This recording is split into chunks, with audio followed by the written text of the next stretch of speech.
This is Art Television.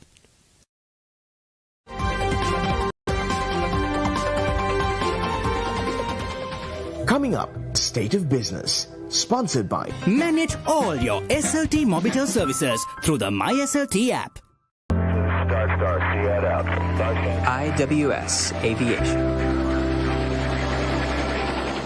More data when you stay and use more. Data Bow One, data Bow A One. non-stop journey with Data Bow One from SLT Mobitel Home Broadband.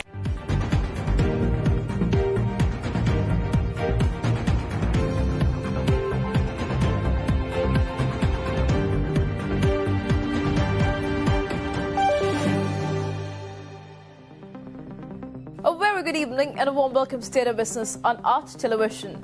I'm Shine Ali and let's have a look at the headlines first. PUCSL announces electricity tariff hike. International community monitors human rights violations. News in detail.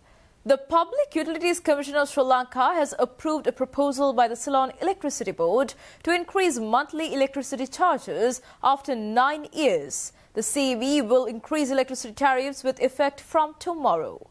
PUCSL Chairman Janaka Ratnayaka told media personnel that the average increase is around 75% for all categories. Although they have requested at the fourth proposal 880 billion rupees reasonable cost recovery, we have not agreed with that. We have given only 500 million, almost 75% increase for the tariff depending on the usage. And to give subsidies to the low income families, we have allocated cross subsidies charging the consumers who are using more units and given that benefit to the low-income families. So we have considered people who use less than 30 units of almost 1.5 million people. Although the CEB wanted around 800% increase, we have given only 200%. And the bill will be less than, as I told you, 200 rupees, maybe cheaper than a loaf of bread today. And again, the people who use more than 30 to 60 units, bill will be around 599, and the users who use more than 60 to 90 will be again given subsidies. The basic issue was to revise this price, the purchase price of fuel and coal. And and as everybody knows, we generate almost 1/3 of power from hydro, coal and fuel. So since the coal and the fuel prices are gone up due to many reasons in the world market, it is unavoidable that we cannot remain with the same tariffs.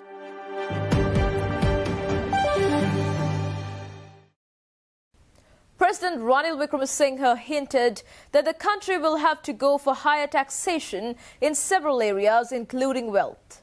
President Wickremesinghe at a recent meeting at the BMICH said that the gap between the poor and the rich has widened significantly during last 15 years and the country cannot go forward with reduced state revenue and unbearable government expenditure. The gap between the haves and the have-nots are increasing. It has not decreased in the last 10 years, 15 years. It has increased. The disadvantaged groups are being pushed aside or being pushed back, and that's getting affected. It is one of the main characteristics of the Aragalaya. And thirdly, the main instrument for social mobility, education. School education has not functioned for the last 2-3 years. We've closed down because of COVID. We couldn't function because of the shortage of fuel. And the main instrument of upward social mobility is now broken. How do we restore it? How do we ensure that we can reduce the gap between the haves and the have-nots? So this also means that we will have to have higher taxation, even taxation on wealth. We have to resort to those measures, first for economic recovery and second for social stability. So in any plan for recovery, we have to keep this in mind. President Ranil Wickremesinghe also suggested that the country needs to modernize several sectors such as agriculture, fisheries and renewable energy. He stressed that Sri Lanka should also consider a report on the possibility of using nuclear energy and plans to sell energy to nearby countries like India. Second is renewable energy. Look at the renewable energy we have in this country. Look at green hydrogen, green ammonia, the sale of power to India. I think we have to seriously consider, I don't know whether the two members of parliament in front of me will agree, we have to seriously consider getting a report on the use of nuclear energy in Sri Lanka. More energy you have, more energy you can sell to India. At the same time, keep more renewable energy available here. We have to think out of the box. Some are going to criticize me for the idea I have put forward. On whether we have to survive as a nation. We have to become a middle-income economy and then to a high-income economy. So these are two areas. Modernize our agriculture.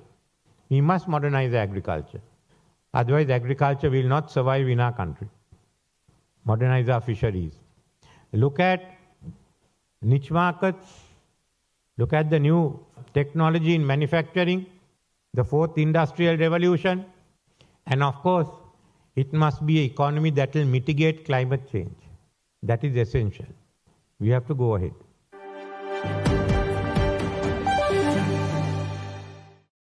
Stay tuned for more news right after this commercial break.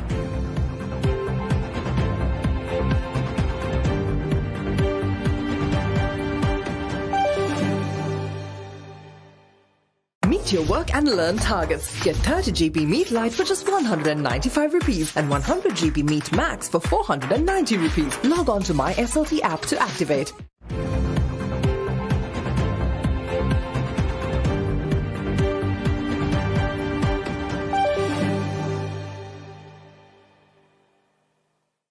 Welcome back after the break. MP Eran Wickremaratne, during a recent People's Opposition press briefing, maintained that support will be extended to the government on efforts to revive the economy.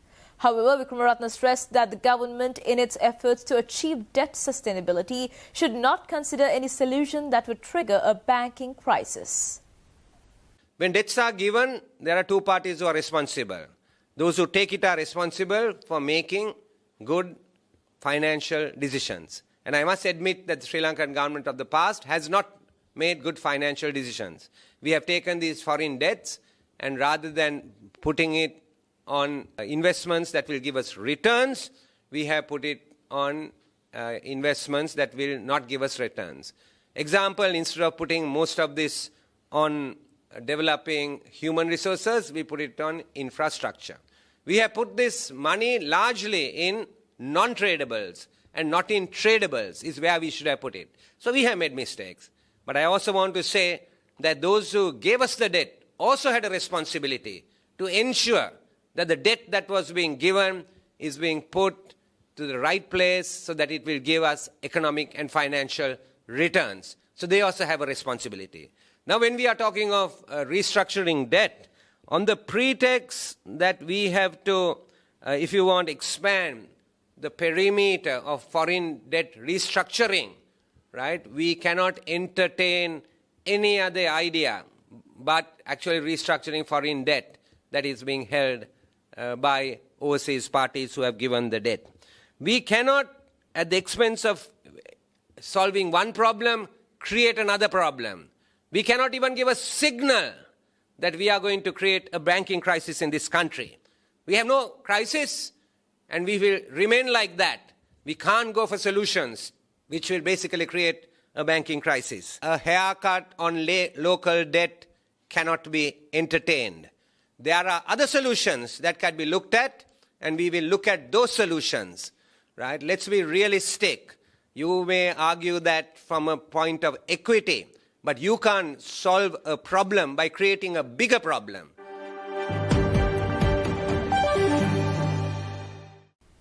UN human rights experts yesterday condemned the extensive, prolonged and repeated use of state of emergency measures to crack down on peaceful protesters. President Ranil Wickremesinghe declared another state of emergency on 17 July 2022, vowing to take a tough line against troublemakers. Broad and discretionary powers have been granted to security forces and the military. These powers allow them to detain protesters and search private property without judicial supervision. UN human rights experts maintain that abuse of emergency powers in Sri Lanka has been documented over many years. They raised particular concern about the impact of such powers on the exercise of a range of human rights and reports of the targeting of vulnerable and minority groups under the state of emergency. They also highlighted that procedural requirements to exercise the use of emergency powers under international law were not met. In recent weeks, police have made several arrests that appear to target individuals involved in organizing the demonstrations and raided the homes and offices of protesters and opposition political parties. Meanwhile, Human Rights Watch in a letter today urged President Ranil Wickremesinghe to ensure that his administration adopts measures to protect the basic rights of all Sri Lankans. It also recommended the following: ensure that people are able to freely, peacefully express their views without fear of reprisal or arrest. Withdraw emergency regulation provisions that are vague, overly broad, and disproportionate or that violate fundamental rights. Announce a formal moratorium on the use of the Prevention of Terrorism Act until rights respecting counter-terrorism legislation is enacted and releases prisoners arbitrarily detained under the PTA. Establish a new social protection system that is both adequate to protect everyone's rights from the effects of the economic crisis and designed to prevent mismanagement and corruption. Resume Sri Lanka's participation in the Stolen Asset Recovery Initiative, a World Bank and United Nations partnership to support international efforts to end safe havens for corrupt funds, and commit to doing so as part of an agreement with the IMF, and conduct independent and impartial investigations into allegations of serious human rights abuses and high-level corruption and appropriately prosecute those responsible.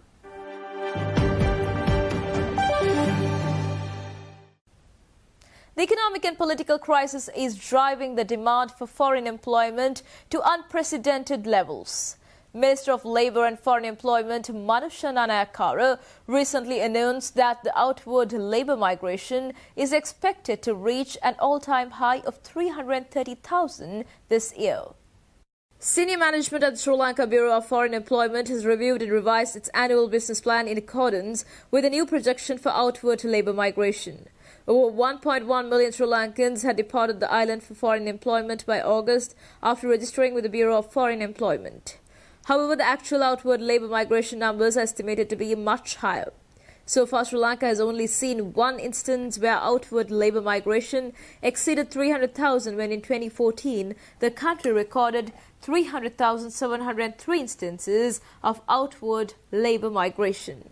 In 2021, 117,952 Sri Lankans departed the country for foreign employment, including around 78,000 new foreign employment seekers.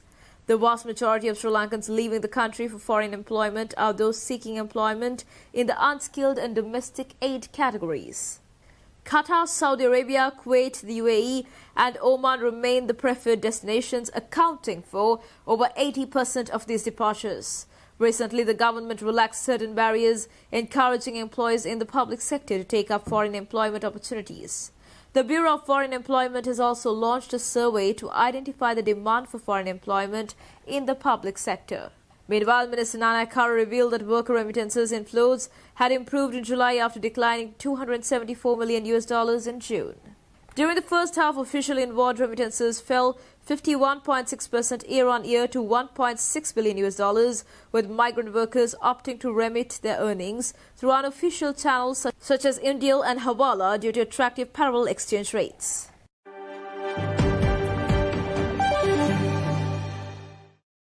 Stay tuned for stock updates.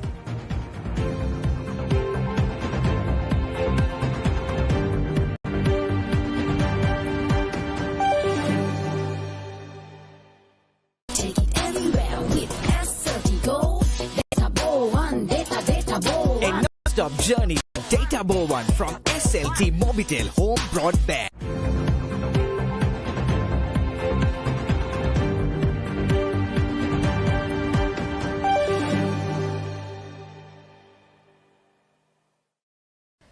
market, Colombo Stock Exchange ended on a positive note today. The all-share price index gained 77.03 points to close at 8,500 and the S&P SL20 gained 9.73 points to close at 2,803.88. The turnover was 5.3 billion rupees and over 151 million shares were traded. Up next are forex rates.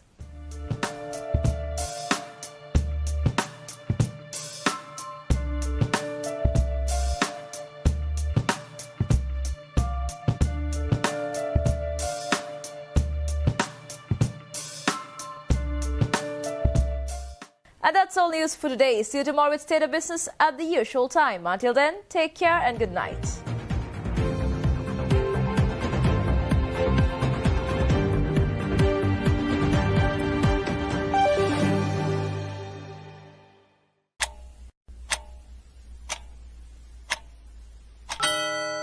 Manage all your SLT Mobitel services through the MySLT app.